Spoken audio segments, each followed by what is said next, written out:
Bonjour et merci de nous rejoindre pour cette interview dédiée au financement de la santé au Mali.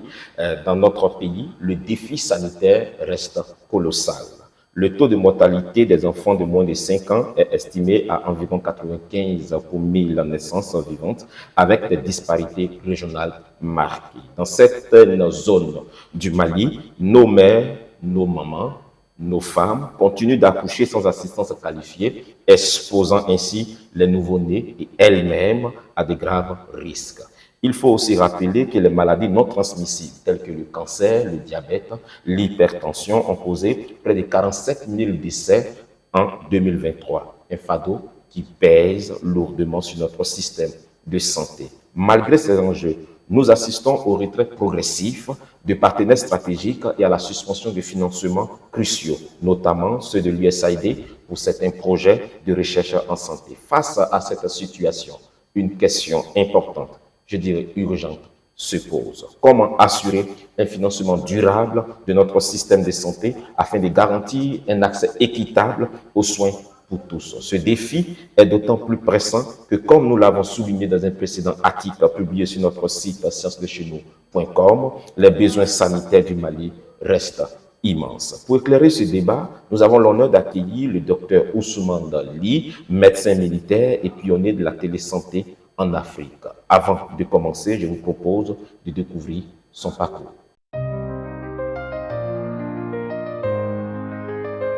Dr Ousmane Ly a marqué l'histoire de la santé numérique au Mali en étant le premier directeur général de l'Agence nationale de télésanté et d'informatique médicale, l'ANTIM, où il a été nommé en 2009. Diplômé en médecine de l'Université de Bamako et titulaire des masters en informatique médicale de Paris 6, Dr Ly a été coordinateur exécutif de 2002 à 2007 du premier projet pilote de télémédecine du Mali, Réunicom Kenéablo. De septembre 2004 à septembre 2007, il a été coordinateur Afrique pour le projet Réseau en Afrique francophone pour la télémédecine, le RAT. Entre 2002 et 2003, il a été responsable des projets Afrique de télémédecine de la division d'informatique médicale des hôpitaux universitaires de Genève, en Suisse. Son leadership, bien que reconnu, a été par la suite assombri par des allégations de gestion contestée à l'ANTIM, révélées lors d'audits publics. Un aspect que nous n'éluderons pas dans notre discussion, car la transparence et la redevabilité sont essentielles dans la gestion des fonds publics. Lorsqu'il était à la tête de l'ANTIM, l'expert a fait une proposition de financement du secteur de la santé à travers une taxe mobile qu'il a baptisée Kenéawari. Aujourd'hui basé au Canada, le Dr Ly continue de mettre son expertise au service de l'intégration des innovations technologiques dans les systèmes de santé à l'échelle mondiale. Alors, Dr Ly, bonjour. Merci d'avoir accepté notre invitation. Bonjour Mardoché, c'est un plaisir. Comment ça va? Ça va assez bien. Ça fait longtemps. Oui. Après plusieurs demandes d'interview, je pense qu'aujourd'hui on vous a eu finalement. Alors, moi je voudrais un peu revenir sur votre proposition. Nous avons eu une proposition, un document qui parle d'une proposition autour du financement de la santé. Ce document a été baptisé, je parlerai de cette proposition baptisée Kenéawari. D'abord, en français facile, ça veut dire quoi, Kenéawari? Kenéawari, si on va à la traduction du bamanan vers le français, c'est l'argent pour la santé. Donc, ça, c'est la traduction la plus simple. Mais il y a tout un concept derrière. D'accord, bien sûr, on va parler de ce concept, parce que c'est vous qui êtes l'initiateur de ce projet Kenéawari. Pouvez-vous nous rappeler les circonstances et les motivations qui ont conduit à la conception du projet Kenéawari? Alors, Kenéawari est un projet que nous avons imaginé suite à quelques constats. Le constat à l'époque était que on s'était rendu compte avec l'avènement de la monnaie mobile de Orange Money, et que il y a beaucoup de nos compatriotes expatriés qui se plaignaient que quand on leur posait des problèmes de santé et quand ils envoyaient l'argent pour résoudre ces problèmes de santé, l'argent ne partait jamais dans les problèmes de santé. Donc c'était pour aller régler autre chose. Et puis le problème de santé revenait tout le temps. Donc on s'est imaginé, alors comment est-ce qu'on peut résoudre ça? Donc l'idée était pour nous de créer une sorte de monnaie mobile exclusivement dédiée à la santé. Donc, c'est-à-dire que ces crédits ne pouvaient être utilisés que pour payer ou acheter des services de santé. Alors, quels étaient les objectifs principaux? Et surtout, comment ils envisageaient d'utiliser en fait la téléphonie mobile pour financer la santé? Alors, le concept était, à mon avis, assez simple. Hein. C'était d'abord volontaire, donc c'est sur ça, on devait partir sur du volontariat, les gens devaient s'inscrire sur le service. Et puis, si tu t'inscris, c'était comme une sorte d'assurance. Il y avait un délai de grâce de 3 mois où sur tous tes appels téléphoniques ou bien tes transactions monétaires, il y a, comment on appelle ça, entre 1 et 10% allait être gardé dans une sorte de portefeuille électronique pour te constituer une pactole. Et donc, quand le problème de santé se posait, tu ne pouvais payer qu'avec ça.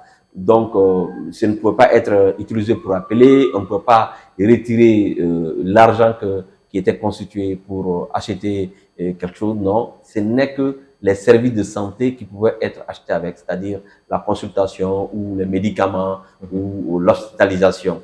Donc, c'est ce qu'on était en train d'essayer de mettre en place. Mais il me semble que nous sommes venus trop tôt. Voilà. Alors, professeur, aujourd'hui, avec du recul, vous avez dit que c'était juste un système d'assurance maladie volontaire.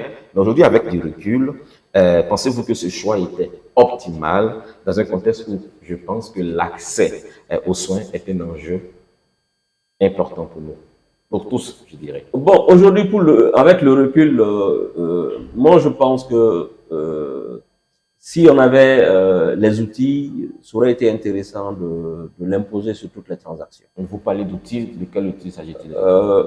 Je parle de l'outil de l'USSD à l'époque, qui était la technologie que Orange Money utilisait.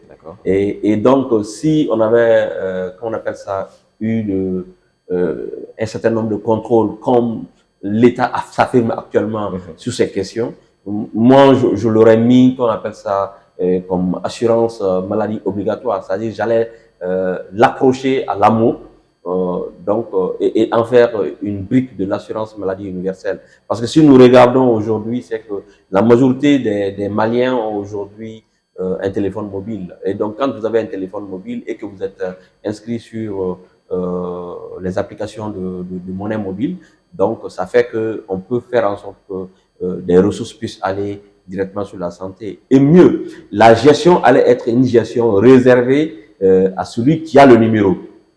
Donc, c'est-à-dire à celui qui consomme les services de santé. Et donc, c'est lui qui va gérer ce flux financier et non laisser la gestion du flux financier à une tierce personne. Alors, donc c'était ça l'innovation. Docteur Ly, c'était un projet innovant, mais lorsque vous avez quitté votre poste de directeur de l'Antime, est-ce que votre successeur, ou je dirais, est-ce que vous avez laissé des consignes pour poursuivre ce projet à votre successeur? Pourquoi ce projet n'a pas été, en fait, poursuivi? Je pense que ce projet n'a pas marché parce que c'était trop innovateur et c'est venu avant. Parce que c'est en 2013 que nous avons monté ce projet. Donc en 2013, et vous savez, il n'y avait qu'un seul opérateur de monnaie mobile au Mali, c'était Orange. Donc c'est avec Orange qu'on a essayé de travailler là-dessus. On a eu beaucoup de réunions, beaucoup de discussions. Mais ça n'a pas marché parce qu'il fallait que Orange ouvre son USSD, ses technologies. Donc je pense qu'ils ont été frileux là-dessus. Même si aujourd'hui ils se sont rendus compte que mieux vaut ouvrir. Ce qui fait qu'il y a beaucoup d'applications aujourd'hui de paiement mobile, Sarali et autres là, donc qui marchent très bien. Mais moi je pense vraiment que nous sommes arrivés avant la maturité de la technologie. C'est ce qui a fait que le projet n'a certainement pas marché. Oui, on a laissé, comment on appelle ça, les documents de projet à notre successeur, mais pourquoi ça n'a pas été repris, ça je ne saurais pas le répondre. C'est à lui qu'on devait poser la question. D'accord. Et ne vous inquiétez pas, on va lui poser cette question. Mais le document que nous avons consulté mettait en avant un partenariat, comme vous l'avez dit, public-privé avec Orange Mali. Ce que nous voulons savoir, Dr Ly, est-ce que ce type de partenariat comporte des défis spécifiques en termes de gouvernance et de transparence dans l'affectation des fonds? Ok, bon, pour moi, ce type de partenariat n'a pas de défi. Parce que si on regarde, enfin, nous, on a été confrontés principalement au problème qu'à l'époque, la situation des monnaies mobiles n'était pas encore très claire au niveau de la Banque centrale. Donc, les crédits ne pouvaient pas être considérés comme de l'argent. Donc, en fait, c'est à ça qu'on a été confronté. Donc, on n'a pas pu prospérer avec Orange Mali à l'époque. Mais aujourd'hui, ces goulots d'étranglement sont tous levés, hein, et parce que Orange Monnaie devient maintenant une filiale de Orange qui est vraiment financière. Donc, ce qui fait que tous les goulots d'étranglement ont été levés et même maintenant les banques même sont dans le mobile money. Les banques ont aussi des applications de transfert d'argent mobile. Donc, le problème a été résolu. Je pense que ça pourra marcher dans l'environnement actuel. Donc, pour moi, il n'y a pas de problème de transparence parce que le portefeuille, c'est un portefeuille qui appartient comment on appelle ça, au client. C'est vous qui avez le compte et c'est vous qui allez gérer votre santé. C'est vous qui décidez de payer avec ce Keneyawari votre consultation. C'est vous qui vous rendez, comment on appelle ça, à la pharmacie pour acheter avec ce Keneyawari, comment on appelle ça, les médicaments. Donc, pour moi, la transparence, elle est presque totale. Surtout que c'est digitalisé, il y a la traçabilité. Bon, maintenant, là où on peut peut-être discuter, c'est cet argent qui va être payé, qui va arriver dans les structures de santé. Comment est-ce que ça va être géré? Ben, pour moi, ça, c'est le rôle régalien de l'État de faire en sorte que les structures de santé soient gérées avec transparence, avec efficience et efficacité. Pour ça, une petite question. Ce que je veux savoir, c'est, vous avez parlé de contributions volontaires dans votre projet, mais est-ce que pour des personnes qui font rarement des transferts de crédit, qui peuvent faire soit même 2-3 mois, ils n'ont transféré que 500 francs, est-ce que ceux-là peuvent utiliser les fonds qu'ils ont accumulés pour pouvoir faire face aux besoins de leur santé lorsqu'ils auront des problèmes? Oui, tout à fait. C'est la raison pour laquelle moi je suis aujourd'hui d'accord avec les taxes qu'on impose. Parce que quand on impose les taxes, c'est tout le monde qui paye de la même manière. Ça devient ce qu'on appelle équitable pour tout le monde. Il y a de l'équité derrière. Mais quand c'était volontaire, oui, bien sûr, le plus pauvre n'allait pas accéder. Mais n'oublions pas que pour nous, c'était un démonstrateur. Un démonstrateur qui allait montrer que, parce que surtout, on était focalisé sur la santé de la mère et de l'enfant, c'est-à-dire les services pour la grossesse, les services pour la petite enfance, pour les enfants de 0 à 5 ans. Donc, c'est ce qui allait être acheté avec cette assurance mobile liée à Keneyawari. Et pour moi, si ça avait marché, ça allait être le socle de la couverture sanitaire universelle. Parce qu'aujourd'hui, moi, je dis que l'AMO, par exemple, c'est injuste. L'AMO ne profite qu'à ceux qui sont salariés. Et tous ceux qui ne sont pas salariés, qui sont dans le secteur, par exemple, informel, n'ont pas accès à l'AMO, sauf s'ils partent volontairement payer eux-mêmes. Or, le fonctionnaire, comment on appelle ça, celui qui est salarié de l'INPS, il y a un prélèvement automatique et puis il y a un prélèvement de part patronale. Mais moi qui suis dans l'informel, qui n'a pas de part patronale, et l'État paye aussi quelque chose à l'AMO. Et moi, même si je suis dans l'informel, je paye quelque chose. L'activité que je fais, l'État en profite. Et donc, pourquoi moi, je n'ai pas cette assurance, cette couverture universelle?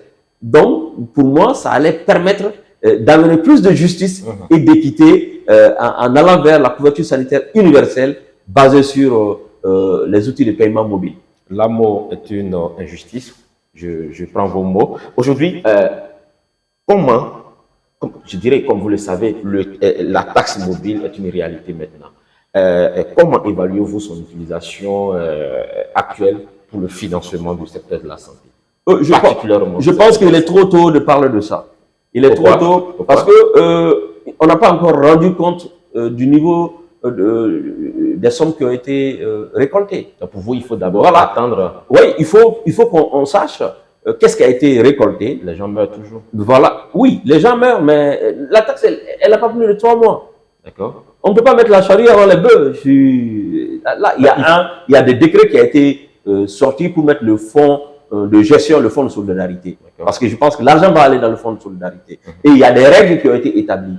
Et il y a des textes qui sont sortis. Et je pense qu'il y a des personnes qui vont être nommées pour la gestion de cela. Donc, oui, attendons qu'eux, ils commencent à travailler et qu'on voit où est-ce que ces ressources vont être allouées. Mais pour moi, c'est une très bonne chose parce que le Mali est ce qu'on appelle dans une période de crise où, vous-même vous l'avez dit dans votre introduction, par exemple, l'USAID disparaît avec les financements pour le secteur de la santé. Donc, il faut que ça soit remplacé par quelque chose. Et on voit que le budget d'investissement est extrêmement difficile à être bouclé aujourd'hui au Mali. C'est surtout le budget de fonctionnement qui tourne. Et donc, pour moi, ce taxe, ou bien on dit cette taxe, la taxe, comme on appelle ça, est une bonne chose pour pouvoir pallier à ces insuffisances de financement qui vont arriver. D'autant plus que ce n'est pas des prêts.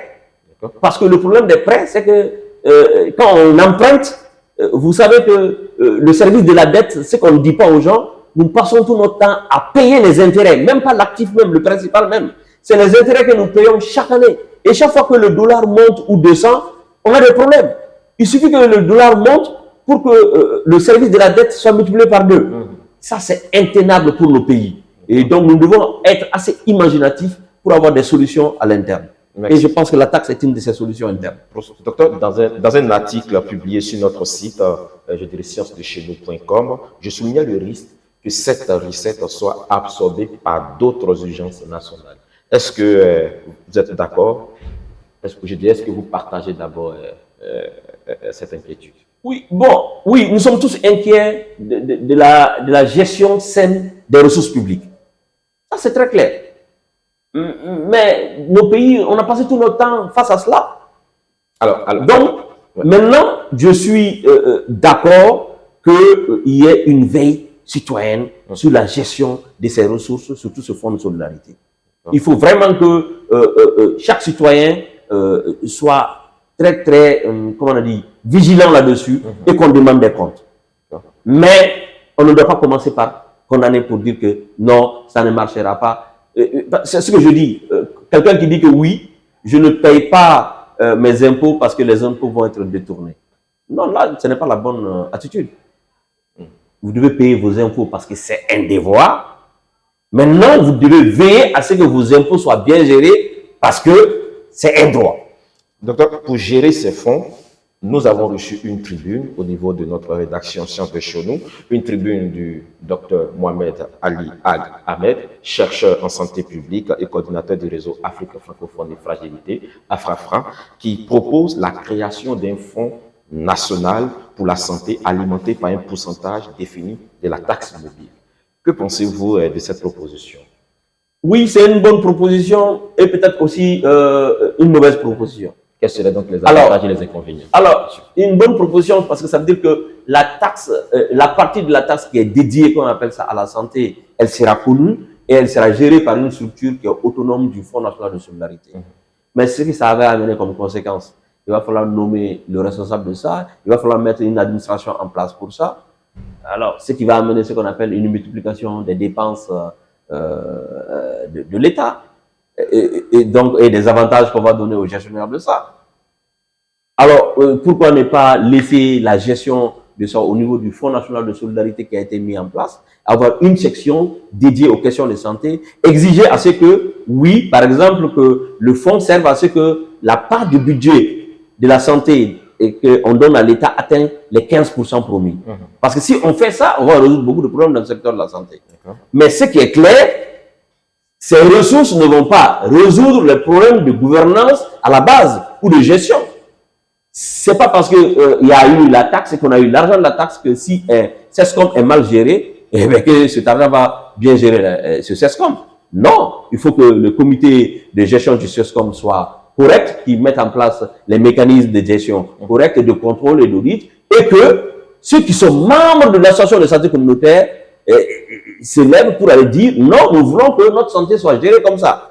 Mais on ne regarde pas la gestion au niveau base, au niveau local, on regarde plutôt la gestion au niveau d'en haut. C'est vrai que l'en haut doit donner l'exemple. L'exemple, on doit gouverner par exemplarité, mais en bas aussi, on peut changer les choses.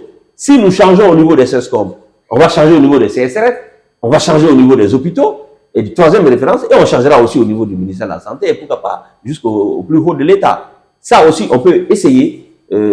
Pour moi, c'est complémentaire. Donc, c'est la raison pour laquelle je dis que c'est une bonne solution et une mauvaise solution en même temps. D'accord, professeur.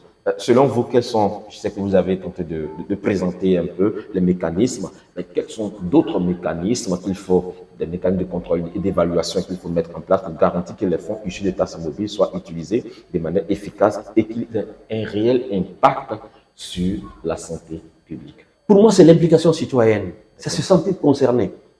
Parce qu'on a déjà tous les mécanismes, on a déjà tout. On a, comment on appelle ça, les outils, les services de contrôle. Il y a le contrôle général des services de l'État, on a le bureau du vérificateur, on a tout.